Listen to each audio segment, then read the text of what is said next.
In today's topic, we'll see the basics of networking. Under basics of networking, we'll see two different topics. One is about transmission modes, the other one is about switching technologies. Coming to transmission mode, there are three types of transmission mode. One is simplex, the other one is half duplex, and full duplex.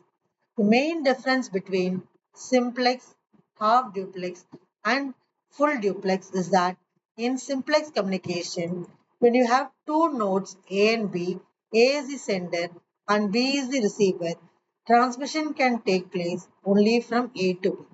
So it is a one-way transmission. And one good example for a simplex mode transmission is the television. So whatever that is being broadcast, we only receive, and it is unidirectional transmission. The main advantage of simplex mode transmission is that full capacity of the transmission medium is being utilized and there are no traffic issues because of this. The main disadvantage of simplex mode uh, transmission is A can transmit B to B, but B cannot transmit to A. And because you say that it is not bidirectional. That is one of the disadvantage of simplex transmission. Coming to half duplex, in half duplex, A can transmit to B and B can transmit to A one at a time. The transmission can occur from A to B as well as from B to A, but only one at a time. If one device is sending data, the other devices cannot send data until it receives the data which is already in transmission. Here, one good example for a half duplex transmission is your walkie-talkie. Coming to the advantage of half duplex,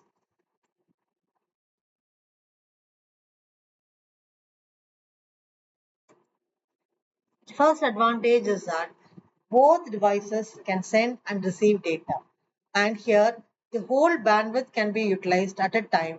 And even though only one can transmit, the disadvantage of half duplex is that when one device is transmitting, the other can only receive, and only after it receives the data, it can transmit. And this will lead to delay. Coming to full duplex, in full duplex communication, transmission can occur from A to B and B to A simultaneously. And one good example for full duplex transmission is your internet. In internet, full duplex communication takes place. Here, both devices can receive and send data at the same time. The advantage of full duplex is there is no delay in communication as both can send and receive data simultaneously. The disadvantage of full duplex mode is there is no proper bandwidth utilization as the same line is being used for sending and receiving data at the same time. Coming to switching technologies, in switching technology, we are going to see the different types of switching technologies. One is packet switching, the other one is circuit switching. And when you take the switching technology, the network connections mainly rely on switches. The switches operate both on the physical layer, the data link layer, and the network layer. So now we'll see what is the difference between packet switching and circuit switching. So this diagram depicts a switch network. You can see that A, B, C, D, E, F, G, all these are devices which are connected to switches. Now when A wants to transmit to H, it goes through switch 1 and from switch 1 it goes to switch 5 and then to the destination node H. Now coming to the difference between circuit switching and packet switching. In circuit switching, a dedicated path is set between the sender and receiver. After a logical connection is set from sender to receiver, data transmission will take place. An example for a circuit switch network is your telephone network is an example for a circuit switch network. Coming to the circuit switch trivial network, it will look like this. You can see that there are n number of switches in the network, and here node A is connected to switch 1 and node M is connected to switch 3.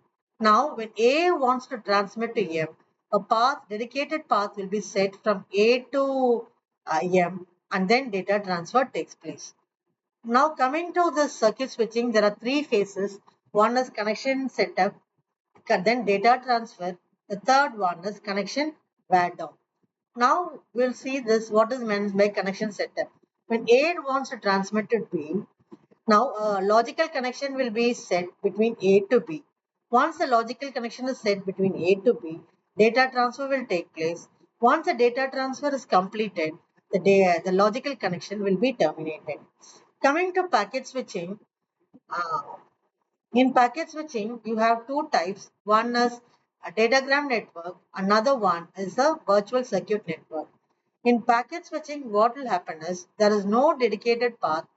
Whatever data that has to be transmitted will be taken and broken into small chunks. You call them as segment 1, segment 2, segment 3, segment 4, like that.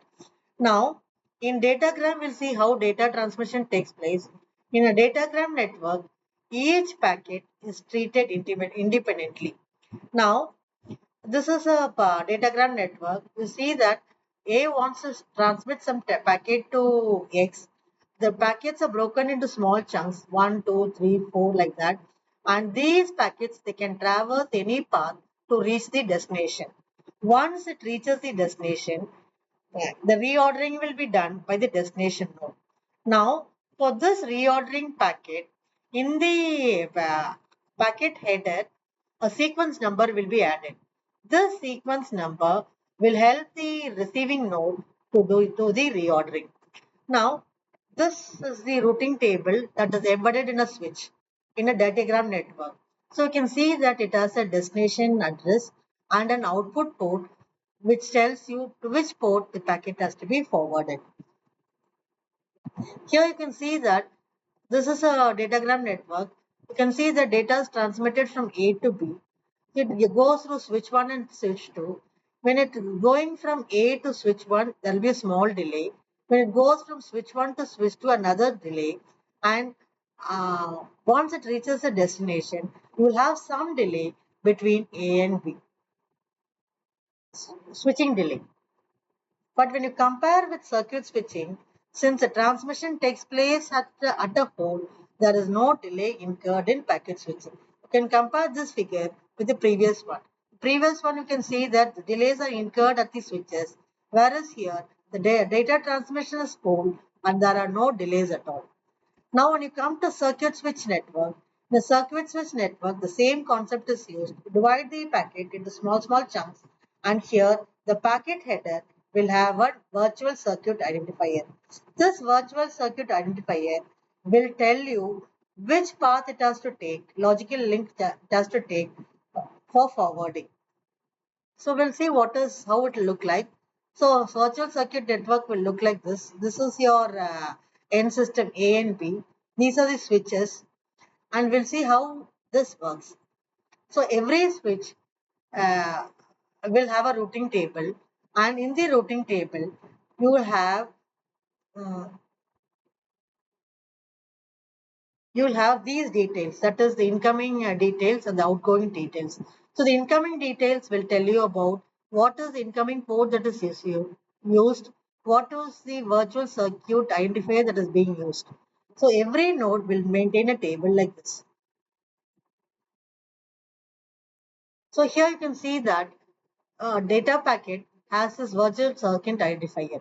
This virtual circuit identifier, when it's given to the switch, it tells you to which virtual circuit link it has to forward that particular packet. So when you compare this circuit switching, packet switching, and the types of packet switching, in circuit switching, even though there is no delay, it is not preferred because the resources are fully utilized between A and B, and it cannot be used by other end devices in the network. Whereas in packet switching, the data is taken and it is broken in small chunks, and it can take any packet to reach the destination, and the reordering is done. When you take internet uses only packet switching, whereas telephone communication, they use circuit switching. So the preferred technology is packet switching when compared to circuit switching. Thank you.